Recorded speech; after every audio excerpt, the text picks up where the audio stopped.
When you choose the direction of your thoughts, and the more you deliberately do this, the more control you have over this momentum. And the angel number 222 calls you to take note of what you want, of where you are, and this could be current reality or situation. What is it made of? What kind of momentum do you have? Are you able to hold it or sustain it? And it's asking you to reflect, focusing on the duality of situations and scenarios. So today I want to share with you a message of what it truly means to be in control, because that's when remarkable shifts happen. And I've noticed many people are being guided to work through their struggles and are being called to level up. And if you feel like you're going through something like this, then this video is for you. So when you move forward towards your calling, we can often find ourselves unknowingly and unconsciously getting in our own way, because what you say or think matters. It not only affects your emotional state, but also your behavior, your aspirations, and your motivation to do. And if it's a negative emotion, it causes an activation of a vibration that doesn't serve you. And the more you linger in that contrast, the more momentum it picks up. So the more you entertain that negative thought, that negative belief, that condition, for example, I'm not worthy of it, I don't deserve this, who am I don't know what to do. What if I get it wrong? I know what I should do, but what if it won't happen for me? What if it doesn't happen exactly how I thought it was going to happen? So the more you focus in that direction, the bigger the problem gets in our minds. We lose control over it. It builds and it gets momentum. We start fueling it with our attention and energy. This is us investing our energy in it. And by doing so, our energy becomes dispersed. And as a result of that, there's very little energy left for you to focus on your vision, your desires and your goals. And by doing so, you then continually repeat the same old patterns that are keeping you stuck and that are making you feel unhappy, because you don't build enough momentum to move in the direction of your calling, your path. Because now there are low vibrational emotions attached to those thoughts that are causing you to react in that moment without thinking about the long-term effects of what you do, think or feel. These are often survival oriented and on some level a defense mechanism, because it's running on autopilot. It's part of our subconscious mind, the old programming. And this is what causes us to react in an instant sometimes. And this is what then builds momentum.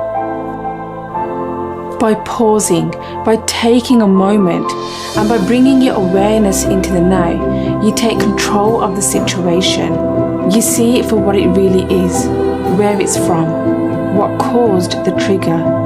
This is you now responding instead of reacting.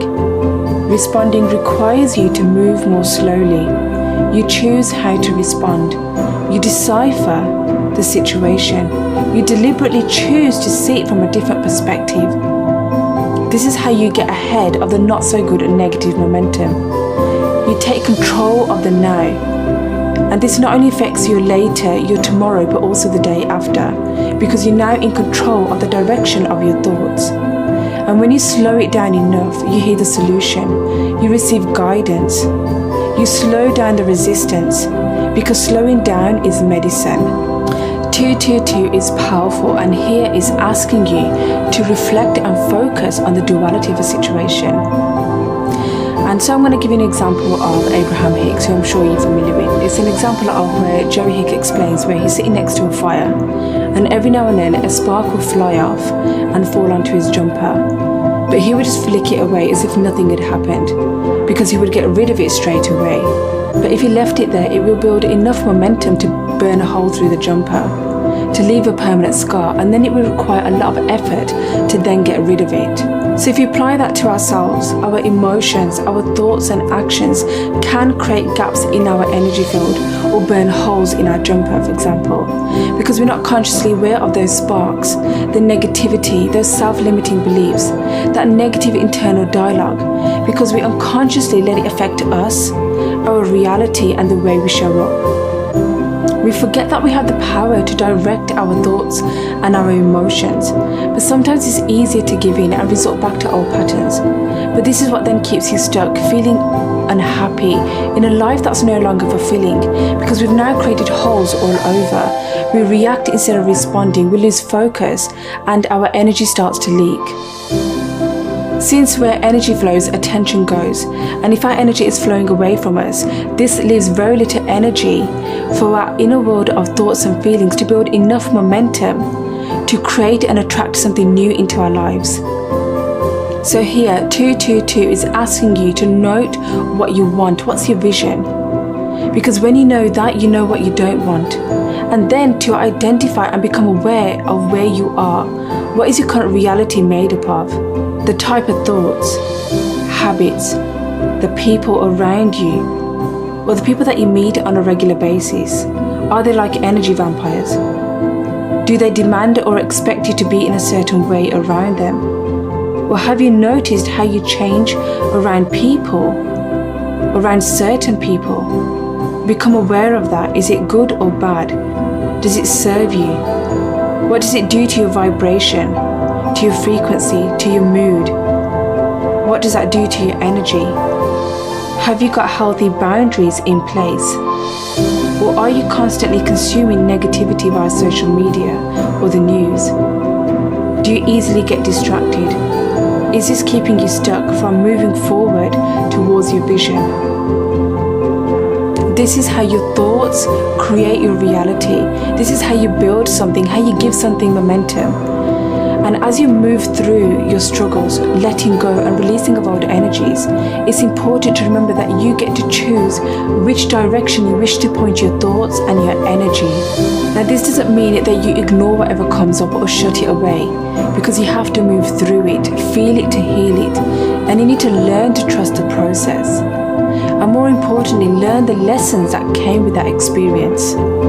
As there's no such thing as good or bad contrast, because it's all about perspective. So as you work on your thoughts, your emotions and your actions, you become aware of your own guidance system.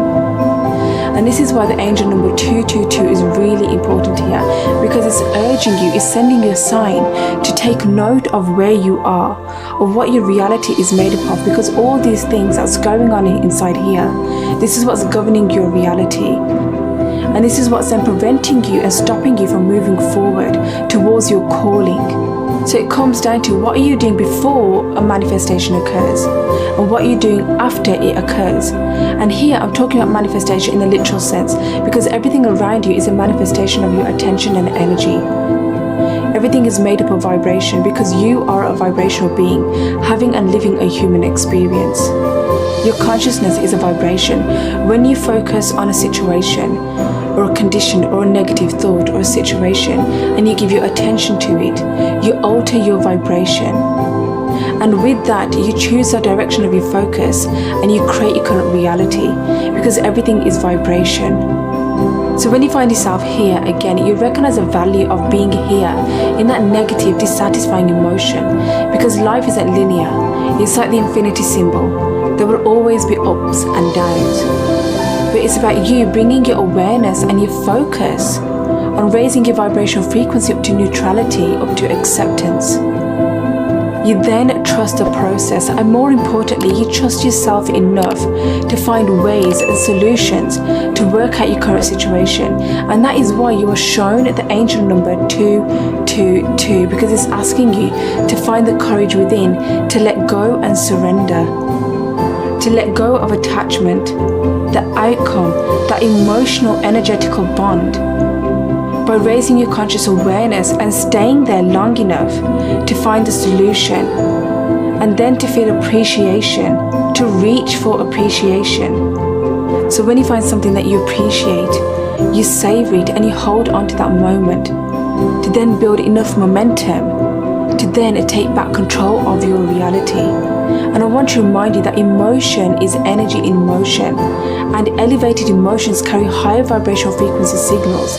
And that's how you create change. This is how you then call all that dispersed energy back to you, and you use it to follow your calling, your path, your purpose, and use it to fuel your vision, your goals, and your desires. This is how you deliberately become your own creator.